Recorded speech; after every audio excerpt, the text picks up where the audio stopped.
লাহোরের আকাশ হঠাৎ করেই কিছুটা স্বচ্ছ, বাতাসে যেন ফিরে এসেছে প্রশান্তি।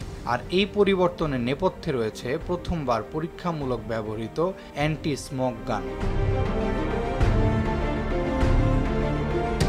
পাঞ্জাবের কাহনা এলাকায় পরিচালিত এই বিশেষ অভিযানে মাত্র কয়েক ঘন্টার ব্যবধানে এয়ার কোয়ালিটি ইন্ডেক্স বা AQI 666 থেকে নেমে আসে 170-এ। পরিবেশ সুরক্ষা বাহিনী বলছে প্রায় 70% বায়ু দূষণ কমে যাওয়ার এ সাফল্য নজিরবিহীন।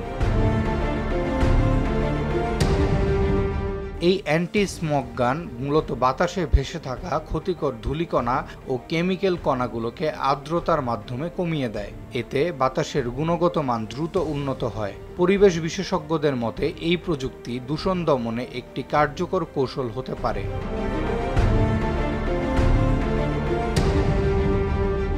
পাঞ্জাব প্রদেশের সিনিয়র মন্ত্রী মরিয়ম আওরঙ্গজেব সামাজিক যোগাযোগ মাধ্যমে জানিয়েছেন, মুখ্যমন্ত্রী মরিয়ম নওয়াজ শরীফের নির্দেশে এই অভিযান পরিচালিত হয়েছে এবং উন্নত মনিটরিং সিস্টেমের মাধ্যমে এর বৈজ্ঞানিক বিশ্লেষণ করা হয়েছে। প্রসঙ্গত, শীতকালে বায়ু চলাচল কমে যাওয়ায় প্রতি বছরই নভেম্বর থেকে ফেব্রুয়ারি পর্যন্ত লাহোর বিশ্বের সবচেয়ে দূষিত শহরের তালিকায় উঠে আসে। শহরটির 1,40,00,000 মানুষ বছরের দীর্ঘ সময় ধরে বিষাক্ত বাতাসে শ্বাস নিতে বাধ্য হন।